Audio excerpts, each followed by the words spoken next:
Conseguiram acessar os arquivos lá que eu juntei para vocês?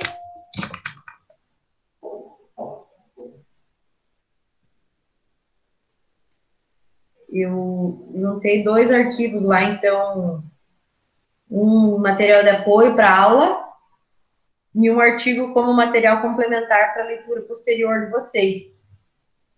Não sei se vocês conseguiram acessar, mas é importante que vocês vão acompanhando lá para a gente poder acompanhar aqui, que é bastante teórico, bastante coisa de lei hoje. Aí, se vocês tiverem lá o arquivo para acompanhar, é melhor, que aí vocês vão vendo aí, eu vou vendo aqui, passando para vocês, bem tranquilo também.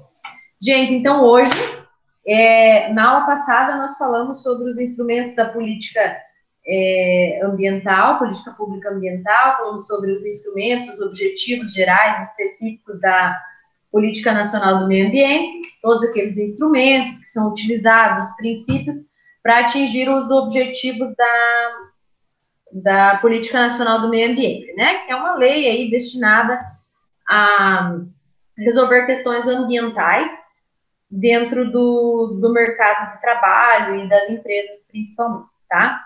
Hoje o nosso assunto é a legislação vigente acerca da preservação ambiental e também eu compactei aqui em menos tópicos a gestão ambiental e a responsabilidade social e a gestão ambiental e as estratégias empresariais.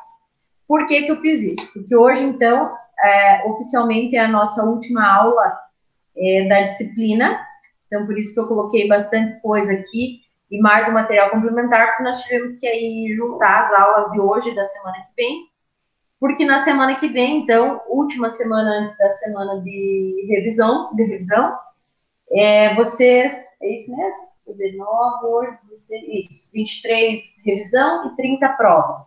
Então, hoje é a nossa última aula antes da revisão, porque na semana que vem, então, dia 16, como eu comentei com vocês lá no início da disciplina, nós teremos na semana que vem, então, uma palestra com um representante da Neoenergia, que vai falar sobre a responsabilidade socioambiental, as práticas que a usina do Baixo Iguaçu fez e tem e continua fazendo, né, nessa questão de responsabilidade social e ambiental. Foi o que eu coloquei para vocês, que nós temos aí dentro de casa, praticamente, né, um exemplo muito claro dessa questão tratada na nossa disciplina de empresa, que coloca em prática, claro, temos inúmeras, né, as próprias empresas nossas aí, toda empresa, inclusive a Faculdade do Iguaçu teve uma disciplina que uma turma fez uma implantação de uma caneca, né, para trocar os copos plásticos por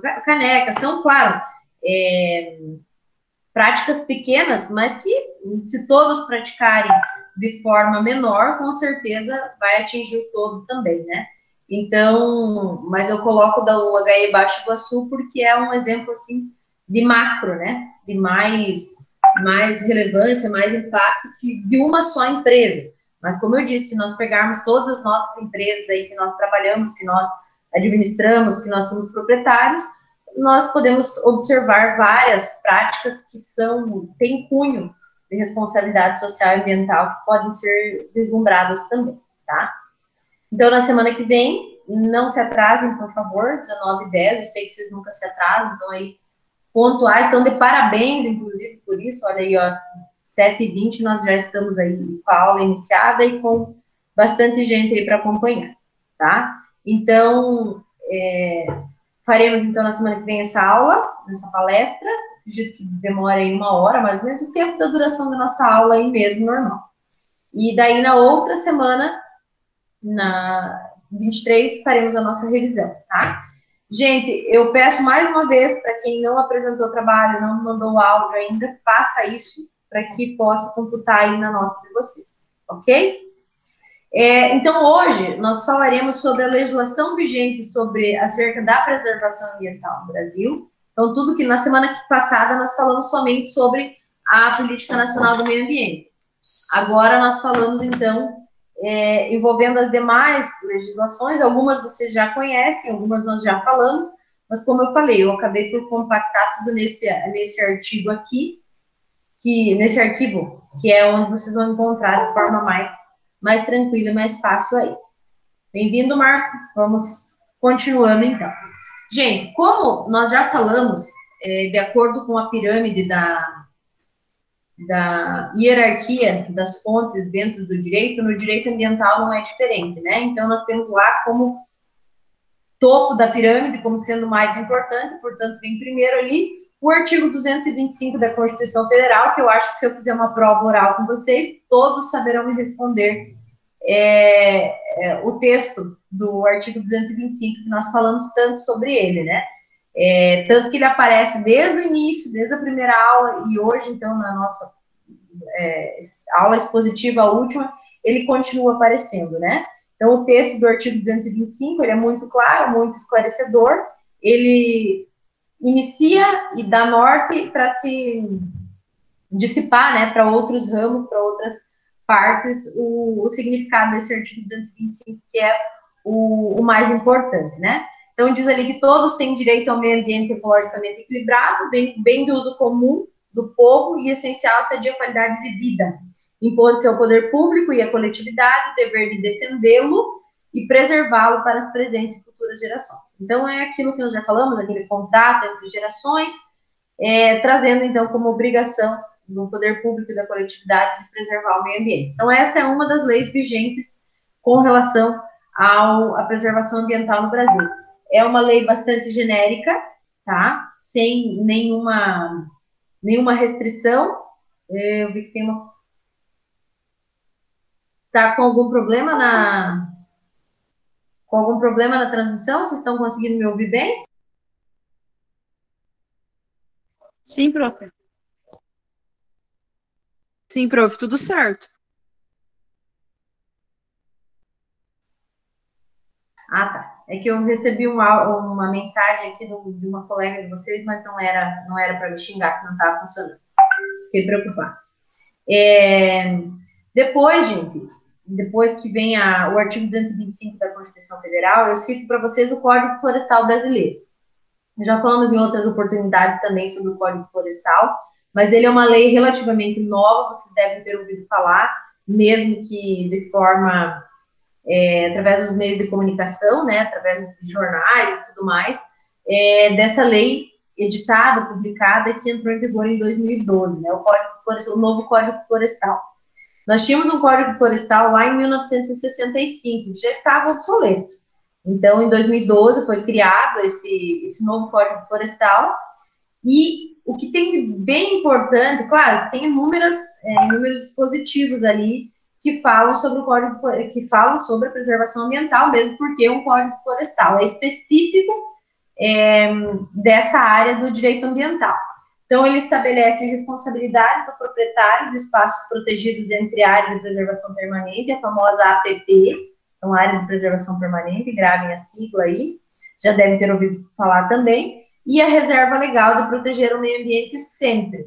Então, quando eu falo em propriedades privadas, o Código Florestal, obviamente, traz a responsabilidade dos proprietários de proteger as APPs, então as áreas de preservação permanente, e a reserva legal sempre. Também, gente, além disso, ele traz como bens de interesse de todos os habitantes do país a vegetação nativa e as florestas existentes também. Então, aquela questão de proteção ambiental, da reserva legal, né, da área que precisa ser protegida permanentemente, e traz também essa questão da vegetação nativa. Então, tudo que nós sabemos na prática, que não pode desmatar em tal lugar, que tem essas questões, tem áreas específicas para isso, e o Código de 2012, ele trouxe algumas inovações nesse aspecto, como forma de preservação ambiental também, tá? Depois, aparece aqui para nós a Política Nacional do Meio Ambiente, que eu não vou falar muito sobre ela, porque acredito que todos vocês lembrem, né? E se não lembro, na aula passada, lá tem um material somente sobre isso, que fala sobre os mecanismos utilizados, os instrumentos utilizados para a preservação ambiental. Então, a Política Nacional do Meio Ambiente, lembrando, ela não visa somente proteger, mas ela visa preservar atualmente, melhorar o que já foi degradado e recuperar também as áreas degradadas para propiciar a qualidade de vida. Então, preservação, melhoria e recuperação. Sobre a Política Nacional do Meio Ambiente, gravem essas três palavrinhas aqui, saibam, tá? Então, preservação, melhoria e recuperação. Falamos também na aula passada que muitas áreas já não são passíveis de recuperação, mas existem lá, é feito dentro das possibilidades de recuperação dessas áreas, que estão lá na Política Nacional do Meio Ambiente. Depois, vem aqui a Lei dos Crimes Ambientais, que ela é de 98. Nós também falamos já sobre os crimes ambientais, citamos alguns. Então, são as sanções penais e administrativas para aquelas pessoas que cometem algum delito contra o meio ambiente. E elas podem não ser, muitas pessoas se questionam, mas tem um processo judicial, então eu não vou ter multa administrativa. Tem, normalmente. E isso nós podemos pegar como base o Código de Trânsito. Da mesma forma, quando eu dirijo, bebo e dirijo e sou pega, né, fazendo isso, que eu sempre falo que poder, pode, né, porque a lei não te proíbe, mas se você for pego, você terá problemas, né. Então, da mesma forma que os crimes ambientais, as pessoas diariamente, infelizmente, cometem esse tipo de crime, esse tipo de atrocidade. A questão é se ela vai ser pega, se ela vai ser denunciada ou não. Mas quando isso acontece, além da multa ambiental, que é a multa administrativa que está prevista aqui na Lei dos Crimes Ambientais, a pessoa pode ser punida na justiça por isso, tá? Por um crime ambiental, processado lá pela justiça comum. Se não for um crime federal, né?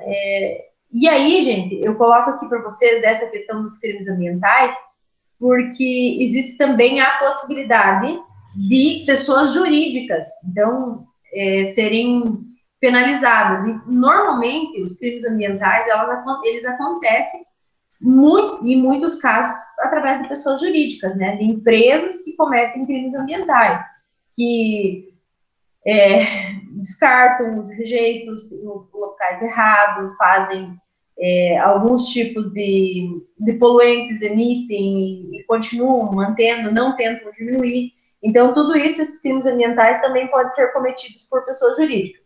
As pessoas físicas, existem pena de prisão, né, para alguns casos de crime ambiental aí, da prisão, né. Pessoa jurídica, obviamente, não tem como prender, mas também existe a possibilidade de multa administrativa para as pessoas jurídicas e, em casos extremos, inclusive, o fechamento do estabelecimento, né? Então, coloquei aqui para vocês alguns exemplos de crimes contra a fauna, ou melhor, né? O crime contra a flora, outro exemplo, e poluição e outros crimes ambientais, também coloquei ali alguns exemplos, tá? Também não vou me estender muito nessa parte, porque já falamos sobre vários exemplos de crimes contra a fauna, contra a flora, enfim, dos crimes ambientais. Depois, gente, eu falo sobre os agrotóxicos. Sobre os agrotóxicos, eu quero a participação de vocês. Vamos lá. Quem pode me ajudar aí nessa questão dos agrotóxicos? Alguém aí mora no interior e pode me dizer como que funciona no município, seja Planalto, seja Capanema, essa questão dos agrotóxicos, dos recipientes de agrotóxicos, como que é feito esse descarte? Alguém pode me ajudar? Eu sei que tem umas datas específicas, é feito de forma regrada. Quem pode me ajudar aí? Oi, prof, não moro no interior, mas sei como meu pai faz. Então vai lá, ajuda aí. Que tem a tríplice lavagem, daí tem o envio, tipo, ele já vem e recolhe, tipo, acredito eu que seja conforme o que você adquiriu nos estabelecimentos, na cooperativa ou privada, aí vem alguma coisa assim, eu acredito que dito, né, ou a quantia, tipo, tantos frascos de tal veneno, tantos frascos de tal coisa, então você deve estar levando de volta, que é feita, acho que uma conferência, e cada vez que você terminar de fazer o uso, você tem que fazer a tríplice lavagem, né? Uhum. E recolhe em que periodicidade? Uma vez por ano? Eu acho que é no período de setembro, se não me engano. Mas é uma vez por ano também. Daí eles vão em locais tipo, fazem que nem junta comunidades pequenas e vai numa comunidade. Por exemplo, meu pai mora no São Francisco, o pessoal leva no Cambuim, leva em Santa Clara, nesses locais assim. Uhum. Eu vi aqui que a Aline também comentou que é uma vez por ano. Uhum. Era o que eu tinha informação também, do Corre uma vez por ano. E, Fernanda, muito interessante essa tua contribuição, no sentido de que existe um controle, né? Eu acredito que sim, porque senão, tipo, pode ter desvio, né? Ou pegar de outros não credenciados, né? Tipo, clandestino.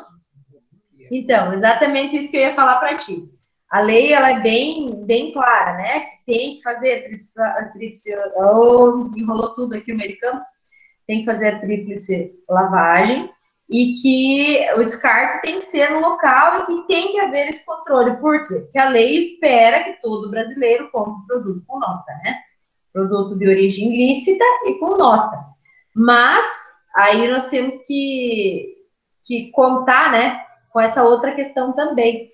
Aquelas pessoas que acabam por adquirir produto sem nota, que acabam por adquirir produto de origem duvidosa, né, que foi o que nós falamos aí, mas eu digo para vocês que a lei aqui de agrotóxicos, ela fala, ela regulamenta, inclusive, né, a forma que tem que ser a comercialização, o poder público tem que se responsabilizar por essa coleta, tudo isso, né? Então, a regra é, se você comprou com nota fiscal lá na empresa X 10 frascos, você tem que devolver 10 frascos, né? Da forma higienizada, como tem que ser lá. Mas, né, o que está no controle ali é o que é com nota, né? Além de comprar de origem clandestina, muitas empresas acabam por não emitir nota de tudo, mas tenham em mente, agrotóxicos é algo muito sério e que a lei tem apertado nesse sentido, né? Mas, claro, o brasileiro sempre faz brasileirice e muitas vezes foge do controle, né, do poder público, essas questões. Se não emitiu nota, não tem como chegar ao conhecimento do poder público. Mas é isso mesmo. Esse é o procedimento esperado, o procedimento correto, né? Depois, gente, nós temos aqui também, em 1989, a criação do IBAMA, que é o Instituto Brasileiro do Meio Ambiente e dos Recursos Naturais Renováveis, que é um órgão, então, federal, que trata dessas questões ambientais também. Ele é através do IBAMA, o IBAMA que fiscaliza, que institui a Política Nacional do Meio Ambiente e faz esse controle, esse controle mesmo, dessa fiscalização, é o termo que eu queria usar, dos recursos naturais. Então, assim, gente, é importante que a gente tenha em mente que o IBAMA é o órgão federal, né? E aí nós temos vários órgãos que ficam abaixo, que surgem através do IBAMA, para poder tentar fazer essa fiscalização ser mais eficaz. Muitos órgãos estaduais, inclusive, né? Estaduais, órgãos municipais, até mesmo, para tentar realizar essa fiscalização e essa prevenção de muitas coisas. Nós temos também a Política Nacional dos Resíduos Sólidos, PNRS, que é de 2010. Vejam, pessoal, chamo a atenção aqui para vocês. As leis ambientais, elas são praticamente todas relativamente novas. Daí vocês falam assim, nossa, professora, mas 2010 já se passaram aí 10 anos. Sim, mas para uma lei, né, quem tem o mínimo contato com lei aí sabe que uma lei com 10 anos, ela é relativamente nova. Então, ele pode me ajudar aí.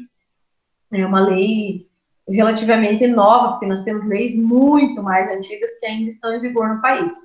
E o que eu falo para vocês, e falei lá na outra disciplina do semestre passado, que as leis, elas precisam acompanhar as mudanças em sociedade e ir se adequando. E as questões ambientais é uma preocupação mundial e é uma preocupação recorrente. Então, por esse motivo que nós colocamos que essas leis são novas, né? Nós temos aí Código Florestal, nós temos essa Política Nacional dos Resíduos Sólidos, nós temos inúmeras leis relativamente recentes que buscam a preservação ambiental justamente por ser uma preocupação mundial, né? Então, é por esse motivo. A Política Nacional dos Resíduos Sólidos, ela fala aqui em estabelecer princípios, objetivos, instrumentos e diretrizes relativas à gestão integrada e o gerenciamento de resíduos sólidos, incluídos os perigosos, e define as responsabilidades dos geradores do poder público.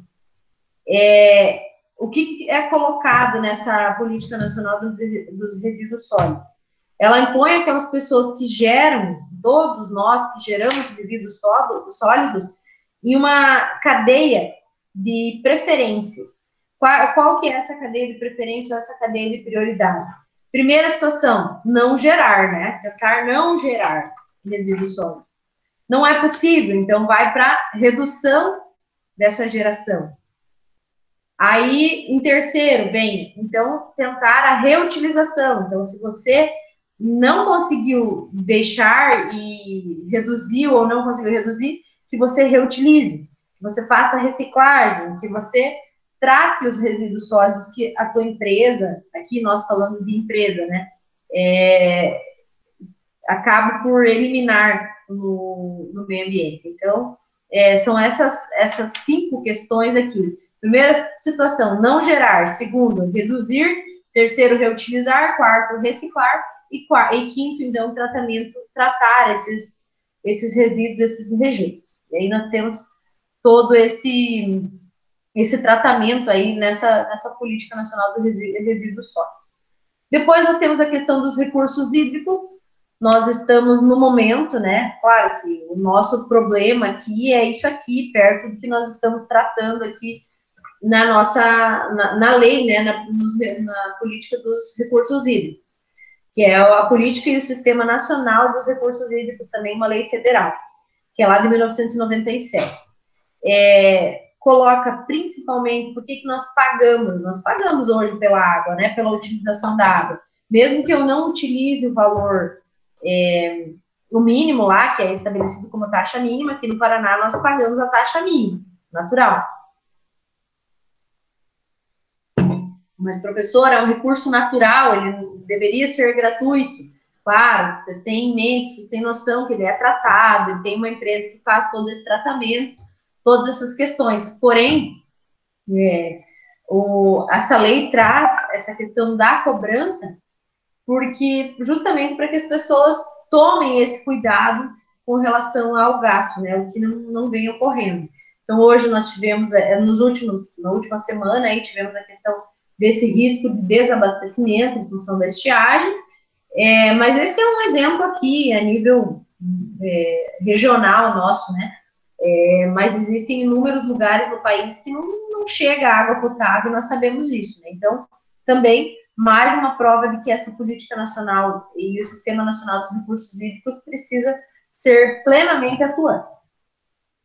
Área de proteção ambiental, então, nós vimos lá sobre as APPs, que são as áreas de preservação permanente, e agora nós vimos sobre as APA, ou APAs, área de preservação permanente, que colocam essa área de proteção ambiental, que é uma lei de 81, ela traz estações ecológicas e área de preservação ambiental.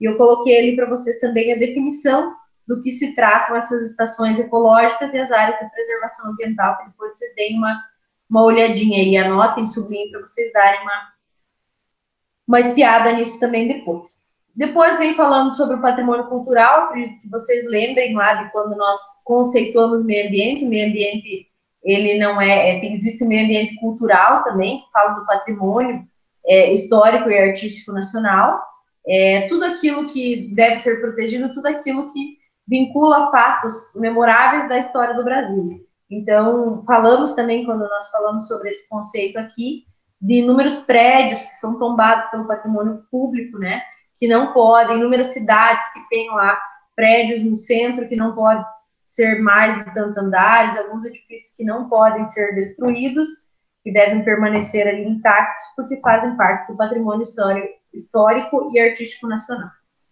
Depois nós temos a política agrícola, que também fala sobre a proteção do meio ambiente e trazendo uma responsabilização também para o poder público, em todas as suas esferas, seja federal, estadual, municipal, de fiscalizar o uso racional do solo, da água e da fauna e da flora, tá? O zoneamento industrial, vejam, gente, não é em todo lugar no estado, na União, no município que que podem ser instaladas indústrias, né? Então, normalmente as indústrias elas são instaladas em locais fora da área da zona urbana, né? Ainda dentro da zona urbana, mas de uma forma um pouco mais retirada, também por essas questões ambientais, né? Uma empresa vai gerar rejeitos, vai gerar inúmeros resíduos que acabam por danificar ou, pelo menos, ser descartados no meio ambiente, né? Então, por isso que existe esse zoneamento industrial, já é uma lei um pouquinho mais antiga, né? Que fala que algumas empresas, inclusive, além de estar em local estratégico, precisam ter que é o nome? Licenciamento ambiental, que é o que nós falamos na aula passada, né? Que precisa ter um licenciamento ambiental para poder estar em funcionamento. São estabelecidos também padrões ambientais para instalação e, em alguns casos, algumas empresas, e aí eu quero que vocês anotem esse conceito também, precisam de um estudo de impacto ambiental, o EIA, então um estudo de impacto ambiental prévio, antes mesmo de instalar essa empresa, tá? Além da licença ambiental. Depois vem falar, gente, vocês sabem, né? Eu vou falando, se vocês têm alguma dúvida, vocês podem me frear aí, por favor. Devem me frear. A lei da ação civil, ligue o microfone e gritem, por favor. No chat não tem ninguém falando. A lei da ação civil pública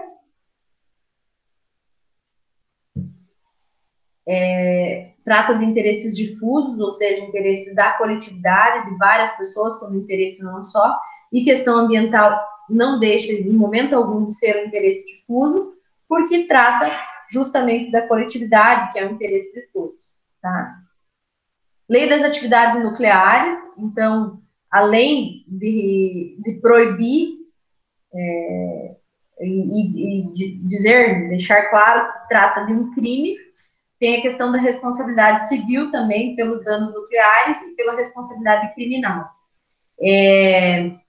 A responsabilidade civil, gente, significa dizer que quando a pessoa, além de cometer um crime ambiental e pratica atividades, cria, né, questões nucleares, ela, além de cometer o crime, ela pode ser responsabilizada, ou melhor, ela será responsabilizada civilmente, ou seja, a pagar uma indenização pelos danos causados, independentemente de provar que a pessoa teve culpa ou não teve. E aí não vamos entrar nessa questão de com intenção ou sem intenção, aí que está a maior polêmica por causa daquele caso judicial aí nos últimos dias, né? A lei da engenharia genética também fala que toda entidade que usar técnicas de engenharia genética é obrigada a criar uma comissão interna de biossegurança, que deverá, entre outros, informar os trabalhadores e a comunidade sobre as questões relacionadas à saúde e à segurança nessa atividade também. Também é uma lei relativamente nova que trata dessa questão de engenharia genética. Lei da exploração mineral, que na nossa região aqui não é muito utilizada, mas é aquelas atividades garimpeiras que exigem também uma licença ambiental prévia, nós falamos na aula passada, e ela deve ser executada somente com essa licença, sob pena, então, de ser considerado crime. Lei da fauna silvestre, que já tem também depois, essa lei aqui é um pouco antiga, 1967, na lei de crimes ambientais fala sobre a fauna, e criminaliza todas aquelas questões relacionadas aos crimes ambientais.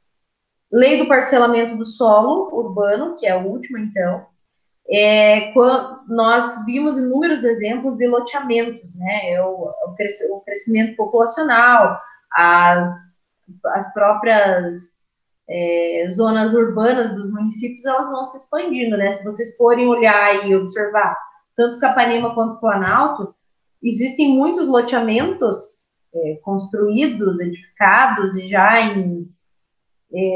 com inúmeras casas, né, com população já, inúmeras construções, sejam elas casas ou empresas, né, são locais que há pouco tempo faziam parte da zona urbana, a zona rural, né? E hoje são zona urbana.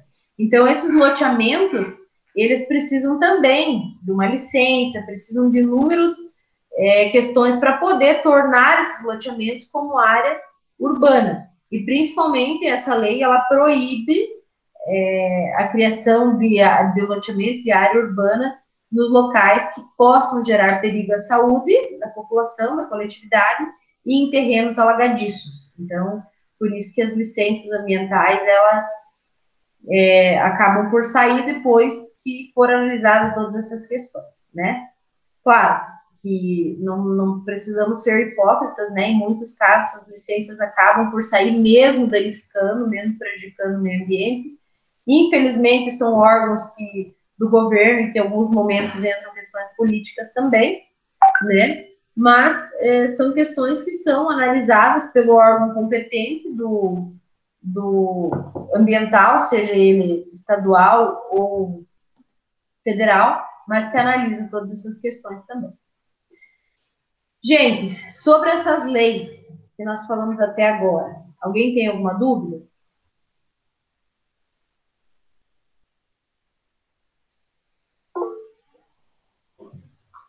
Não, Marinho disse que não. Ninguém? Só na hora da prova, gente?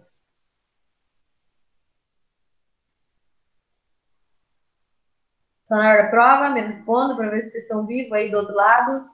Tá na prova, prof. Tá bom. Gente, não sumam, não me abandonem, tá? Fiquem aí, só falta mais um pouquinho, mais uns minutinhos e a gente termina. Beleza? Sim, prof. Então vamos lá. Gestão ambiental e responsabilidade social e gestão ambiental e estratégias empresariais. Gente, muito do que está aqui também nós já falamos em outras aulas, tá?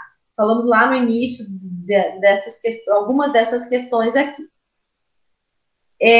Começa com uma parte introdutória dizendo que as empresas como um todo, elas são imprescindíveis, elas são primordiais para o desenvolvimento econômico, né? É através das empresas que muitas coisas são produzidas, muitas coisas são comercializadas, muitas coisas são transformadas, a matéria-prima, em produto final, e é também nas empresas que geram nosso salário, que fazem com que a economia possa girar, né? Então, elas têm grande importância. Porém, hoje em dia se priorizam aquelas empresas que possuem essa responsabilidade social e têm essa gestão ambiental. Então, as empresas maiores, principalmente, elas precisam ter de forma muito clara essa gestão ambiental. Empresas menores, muitas vezes, não colocam no papel, não deixam muito claro qual é a forma da gestão ambiental da responsabilidade social que será tratada. Mas empresas maiores aí já precisam ter por escrito, ter um plano, né, tudo certinho, dessa questão da gestão ambiental, e comprovadamente essas empresas que agem dessa forma, que têm essa ética, que têm essa gestão, elas acabam por alcançar melhores resultados empresariais. Principalmente porque empresas que têm gestão ambiental e responsabilidade social, aquelas empresas que têm, elas priorizam comprar ou negociar com outras empresas que também o façam. Porque algumas pessoas falam, mas isso é modinha, né? Isso não é modinha. A questão é que há um tempo, depois de um determinado tempo, as pessoas começaram a falar mais a respeito disso, começaram a tratar isso de maneira diferente, que antes era menos falado, era esquecido, né? Mas agora, com certeza, isso é utilizado de forma mais recorrente. Coloquei ali para vocês no material também os principais objetivos da gestão ambiental. Quais são esses objetivos? Estão listados ali com pontinhos, com marcadores. E coloquei também que a gestão ambiental é definida como um sistema de administração empresarial que dá ênfase na sustentabilidade, ou seja, dá valor para a sustentabilidade e coloca como prioridade a sustentabilidade, visando o uso de práticas e métodos administrativos para a redução do impacto ambiental, no máximo que for possível, e fazer com que se utilize o mínimo dos recursos da natureza e, o que for necessário utilizar, que seja pelo menos depois recuperado na medida do possível. Quais são os principais objetivos dessa gestão ambiental? O uso de recursos naturais de forma racional, então é um tanto quanto óbvio, né, mas está ali. Aplicação de métodos que visem a manutenção da biodiversidade. Adoção de sistemas de reciclagem de resíduos sólidos, está lá na política nacional dos resíduos sólidos. Utilização sustentável dos recursos naturais. Tratamento e reutilização da água e outros recursos naturais dentro do processo produtivo. Eu sei que tem colegas aí que trabalham na DIP, né? Não teve uma questão no último ano, talvez, sobre esse ponto aqui que eu coloquei para vocês agora, tratamento e reutilização da água e outros recursos? Quem me ajuda aí? Fernanda, Marcelo, sei que trabalham lá. Assim, prof, na verdade, eles estão fazendo o tratamento direto na empresa. Tem uma estação de tratamento de água, né? Maeta. Que daí é comprada a água direto dos CIEMs, mas não tratada, suja, né? Aí o tratamento é feito ali dentro. O que possibilitou, inclusive, abater mais, né? Isso. Uhum. E questão de custo também, né? Porque, se eu não me engano, a água tratada era 7 e poucos reais o cúbico, 1.000, não sei qual seria ali. Eu sei que é 7 o valor que eles comentam, né? E daí passou para 4 ou 3 e pouquinho, uma coisa assim. Uhum. Então, esse é um exemplo, eu peguei porque eu estive vendo a respeito da prática nesses casos aqui e recebi essa informação, documentos, né, que falavam sobre essa questão aí, porque é uma questão de responsabilidade ambiental, questão econômica também, com certeza, mas ao mesmo tempo está unindo o útil ao agradável, né?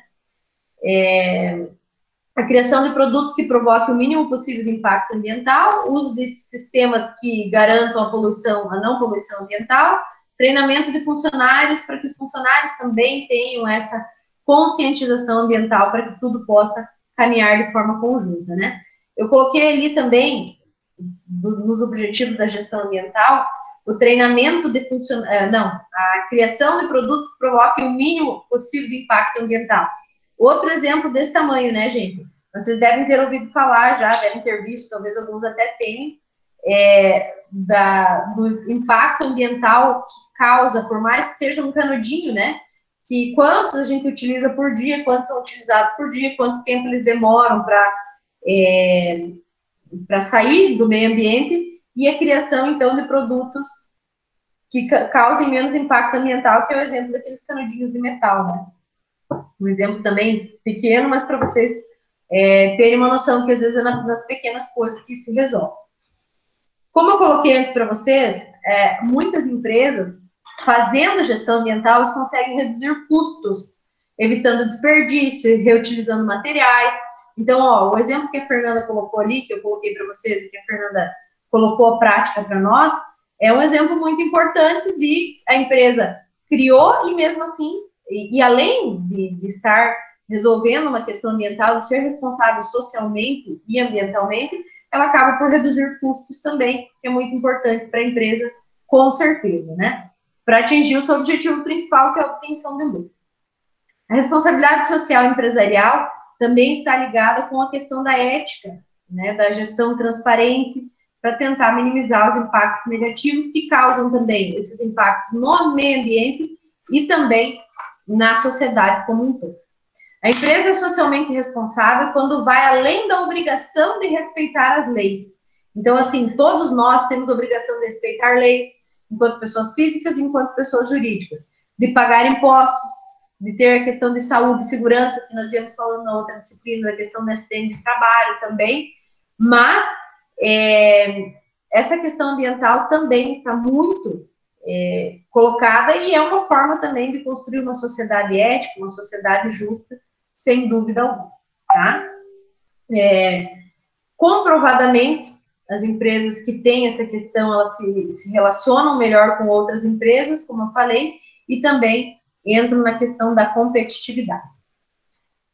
Por último, gente, a gestão ambiental e as estratégias ambientais é que cada empresa vai traçar uma estratégia diferente para colocar em prática as questões ambientais. E eu coloquei aqui para vocês também alguns exemplos de gestão ambiental, que as regras específicas que são criadas. Uso de recursos naturais de forma racional, que nós já sabemos, aplicação de métodos que visam a manutenção da biodiversidade, adoção de sistemas de reciclagem de resíduos sólidos, utilização sustentável de recursos naturais, e assim por diante, todas essas questões relacionadas à gestão ambiental que eu coloquei ali no material de vocês, tá? Então, assim, eu coloquei de forma compacta e de forma bem autoexplicativa, não tem palavras difíceis aí, eu quero que vocês deem uma olhada. O artigo ele é bastante extenso, aquele artigo do material complementar que eu coloquei para vocês, mas deem uma olhada, eu acho que é bem importante que vocês tenham acesso a essas coisas, porque são, unindo essa teoria aí com a prática que vocês têm no dia a dia aí das empresas que vocês trabalham, que vocês fazem parte, e talvez futuramente vocês venham a administrar, tá? Gente, com relação a isso que nós falamos até então, que falamos agora, ou até mesmo das outras aulas, vocês têm alguma dúvida? Querem perguntar algo? Perguntem, agora é o momento. Não é hora da prova ainda, mas é hora de fazer perguntas, de ter dúvidas. Alguém? No, Eri, no, prof. Que bom, mas ó, nós estamos em 17 aí, será que ninguém tem nenhuma dúvida? Isso é muito bom, na verdade, se ninguém tem dúvida, né? Quer dizer que vocês estão entendendo tudo. Todo mundo é craque, professor. Tá todo mundo ligado já, acostumado com as aulas pelo Meet, e dúvida só na hora da prova mesmo. Que bom. Gente, então, repito, vou repetir. Quem não me mandou o áudio com o trabalho ainda, me manda, eu preciso computar essas notas, o tempo está passando, temos poucas semanas de aula, então me mande aí. Quem não me mandou ainda, por favor, mande para colocar em dia essa questão e não deixe para a última hora, tá? E semana que vem, então, não... Profe? Oi? Tá bem ruim, Franciane, teu áudio. Sobre aquele da barragem, né? Isso. É sobre aquele da barragem, né? Tá. Isso. Só para ter certeza. Falta alguns me mandar. Agora a Aline falou que mandou aqui que tinha esquecido, já recebi. Quer dizer, devo ter recebido, se mandou, né? E tem mais gente que falta me mandar. Não esqueça, por favor. Beleza? Então eu vou parar a gravação aqui para fazer a chamada. Não precisa, né? Para ficar computando aí no vídeo de vocês. Regularizei lá no Moodle os vídeos das aulas passadas, que estavam com problema no meu computador, agora está resolvido, está tudo lá. Podem acessar lá a hora que vocês quiserem e precisarem. E semana que vem, então, não se atrasem para que não precise ficar tumultuando ali, entrando gente, saindo gente. Saindo é inevitável, né, quando a internet cai. Para a nossa palestra, tá? Acho que vai ser bem interessante, bem enriquecedor. Serão aí a nossa última aula, mas será bem importante. Deixa eu parar de gravar aqui, então, para fazer a chamada.